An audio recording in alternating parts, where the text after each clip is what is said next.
ایک کرسی اقتدار پہ بیٹھ کے رسوا ہے، دنیا کے کسی ایئرپورٹ پہ چلا جائے چور چور کے نعرے لگتے ہیں، ایک جیل میں بیٹھا ہوا دلوں پہ راج کر رہا ہے، یہ مالک کی مرضی۔ بسم اللہ الرحمن الرحیم، نحمدہ ونصلی ونسلم علی رسولہ الکریم۔ تمام دیکھنے اور سننے والوں کو السلام علیکم ورحمۃ اللہ وبرکاتہ۔ یا اللہ حضور کی ساری امت کی خیر فرماؤ۔ اس وقت ملک کے جو حالات ہیں، انڈیا کی خبریں آپ دیکھیں تو روز لگ رہا ہے کہ ابھی حملہ کیا کہ ابھی حملہ کیا۔ ملک میں بے شمار ایشوز ہیں، ایشوز ہیں، ہزاروں لوگ بے گناہ پکڑے ہوئے بیچارے، لیکن حکمرانوں کے پاس ایک ایشو ہے، بشرا بی بی۔ دوسرا عمران خان، کس طرح عمران خان کو بدنام کرنا ہے۔ پاکستان کی میرا خیال ہے ساری تاریخ میں 1947 سے لے کے 2025 تک کوئی ایسا کیس نہیں تھا کہ کسی کی عدت ہائی کورٹ میں، سیشن کورٹ میں ڈسکس ہوئی ہو۔ یہاں عدت کا کیس بھی بنایا گیا، اور عدت کے بارے میں مفتی صاحبان نے بیان بھی دیے، کچھ نے، ان مفتیوں نے جن کے ضمیر زندہ تھے، اور انہوں نے، اور جن مفتیوں کے ضمیر مر گئے ہیں یا بکے ہوئے ہیں، وہ تو اس پہ بھی خاموش رہے۔ مفتی صاحبان نے بیان دیے کہ عدت کی مدت جو ہے اس کا فیصلہ تو عورت کے بیان پہ ہوگا، وہ جو بتائے گی کہ اتنی دیر ہو گئی عدت کو۔ یہاں ایک جعلی بندہ کھڑا، ہاں وہی بے غیرت، خرم کے پتہ نہیں کیا نام ہے اس کا، جو پہلا شوہر تھا، جو 4 سال جب اس کی شادی خان سے ہو گئی، 3.25 سال وزیر اعظم ہاؤس میں موجیں کرتا رہا، اس وقت اس کی غیرت بھی نہیں جاگی، عدت کا کیس بھی نہیں جاگا۔ جب خان کی حکومت ختم ہوئی، اس کے خلاف کیس بنانے تھے 280 کے قریب، اس وقت اسے یاد آیا کہ میری گھر والی نے جب میں نے اس کو طلاق دی تو اس نے عدت پوری کی کرنے سے پہلے خان سے نکاح، اس وقت یاد آیا، اور وہ کیس یہاں چلا، کوشش کی گئی اس کی تشہیر کی جائے، بدنام کیا جائے۔ کیوں؟ کس لیے؟ اس لیے کہ خان صاحب جو لوگوں کے دلوں پہ چھا گئے ہیں، خان دلوں سے اتر جائے، خان کی بدنامی ہو جائے۔ کوئی کام ایسا نہیں چھوڑا، توشہ خانہ، اور جو اس نے قانونی طور پہ تحائف لیے ان پہ بھی کیس بنا دیا۔ اس توشہ خانہ میں اس کی سزائیں معاف ہوئیں تو دوسرا توشہ خانہ بنا دیا جو ابھی تک لٹکایا ہوا۔ اس نے یونیورسٹی کیوں بنائی، اس پہ بھی اس کے خلاف کیس کیا ہوا۔ دنیا حیران ہے ہمارے نظام پہ، اور پتہ نہیں جو کرنے والے ہیں اور ان کی سوچ پہ بھی حیران ہے کہ یار بندے بیٹھیں، چار کو سوچ لیں، کوئی ایسا کیس بنائیں جو کو ذہن بھی تسلیم کریں۔ یونیورسٹی بنائی ہے عبد القادر یونیورسٹی، غوث اعظم شہنشاہ بغداد حضرت سید شیخ عبد القادر جیلانی رضی اللہ تعالیٰ عنہ کے نام مبارک پہ۔ تو بابا ڈرو، علماء قہر ہے اے غوث وہ تیکھا تیرا، مر کے بھی چین نہ پائے کبھی مارا تیرا۔ جس دن غوث پاک کا جلال میدان میں آ گیا نا، اس دن کیس بنانے والے ہوا میں پتوں کی طرح اڑ جائیں گے، ملیں گے بھی نہیں کہاں ہیں۔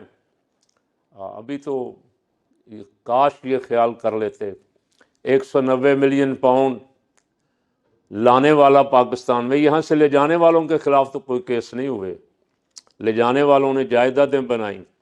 ایک بندہ پاکستان لے کے آیا 190 ملین پاؤنڈ، اپنی جیب میں ڈال کے نہیں، اپنے اکاؤنٹ میں نہیں، سپریم کورٹ کے اکاؤنٹ میں 190 ملین پاؤنڈ لایا، پھر بھی اس کے خلاف ابھی تک کیس لٹکایا ہوا ہے۔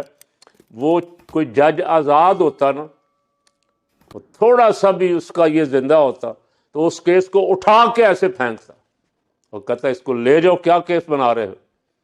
اب ایک ہی کیس رہ گیا ہے کہ اس پہ ایک کیس یہ بھی بننا چاہیے، کوشش کی خواجہ آصف نے کہ اس نے شوکت خانم کیوں بنایا ہے، اس پہ بھی کیس بننا چاہیے۔ یہ کیس رہ گیا خواجہ آصف صاحب، شہباز شریف صاحب، زرداری صاحب۔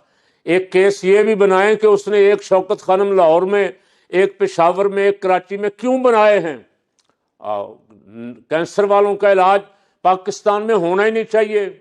یہ بھی جس طرح مریم نواز صاحبہ گئی ہوئی ہیں امریکہ یا سوئٹزرلینڈ، وہ کہتی ہیں اور کہیں اسپتال ہی نہیں ہے اس بیماری کا، ان کے ابا جی کو بھی ایسی بیماریاں ہیں جن کا پاکستان میں کوئی علاج نہیں ہے، اور مریم باجی کو بھی ایسی بیماری لگ گئی کوئی، اللہ تعالیٰ معاف فرمائے اور اس سے جان چھڑا دے اس کی، کہ جس کا علاج پاکستان میں کوئی نہیں ہے۔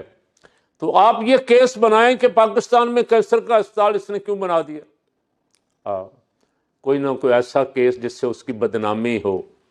بشرا بی بی جادو ٹونے کرتی ہے، بشرا بی بی پیر نہیں ہے۔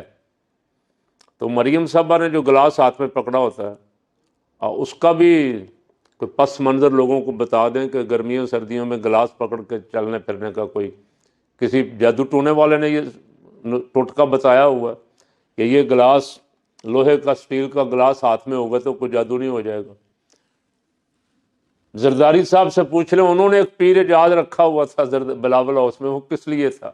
کھلم کھلا علانیہ وہ رکھا ہی اس لیے ہوا تھا جی کوئی زرداری صاحب پہ جادو ٹونا ہو جائے تو یہ اس کا توڑ کرے گا، کسی کا ذکر نہیں۔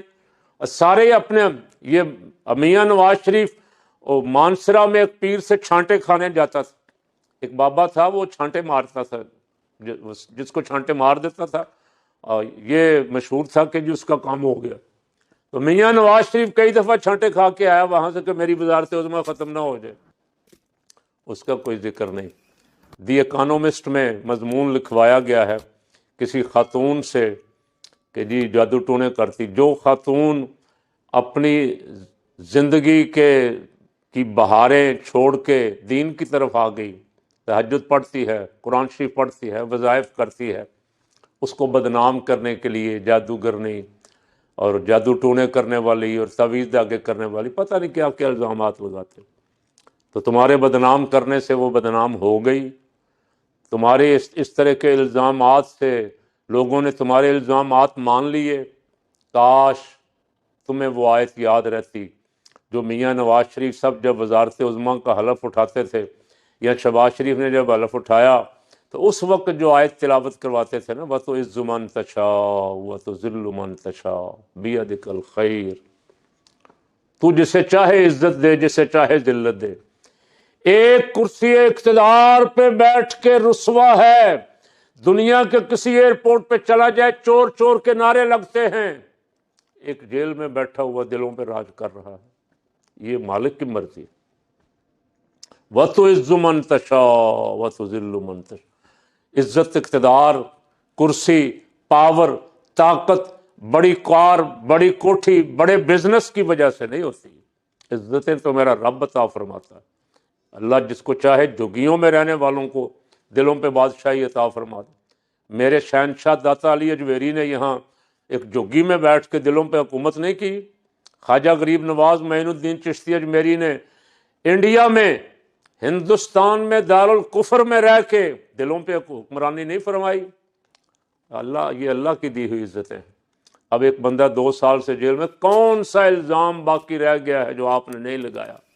ایک شوکت خانم میں نے عرض کیا رہ گیا، اور اس پہ بھی خواجہ نے کہا کہ شوکت خانم کو جو فنڈ ملتا ہے وہ خان اپنی سیاست پہ خرچ کرتا ہے، حالانکہ وہاں کو گورنر باڈی ہے جو کہتے ہیں خان کا اس سے کوئی تعلق ہی نہیں، پیسے آنے جانے سے، معاملات سے سارا کچھ ان کے سپرد کر دیا، بنا کے اختیار ان کو دے دیا۔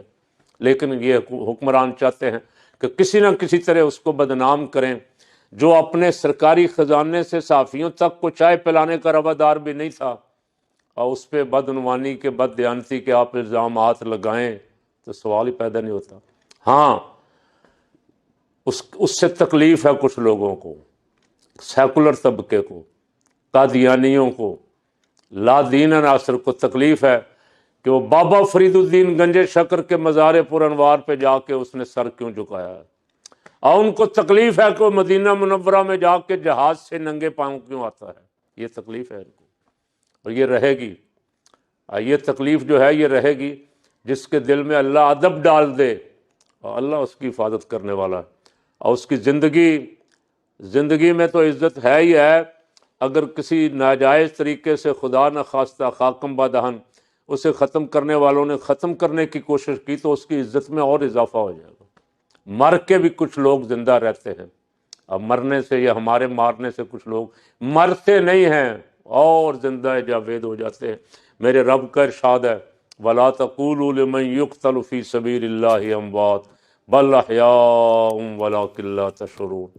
اس کا بنایا ہوا ایک مڈل کلاس کا نوجوان وزیر اعلیٰ، اس نے پاکستان کی تاریخ میں وہ کارنامہ کر دکھایا جو اس سے پہلی حکومتیں، میں نام نہیں لیتا، خیبر پختونخوا میں مفتی محمود صاحب بھی رہے، فضل الرحمان صاحب بھی رہے، ایم اے کی حکومت بھی رہی، اور کئی لوگ دوسرے صوبوں میں بھی آئے گئے، اور پہلی دفعہ پاکستان کی تاریخ میں کسی صوبائی حکومت کے سربراہ نے سود کے خاتمے کا اعلان کیا۔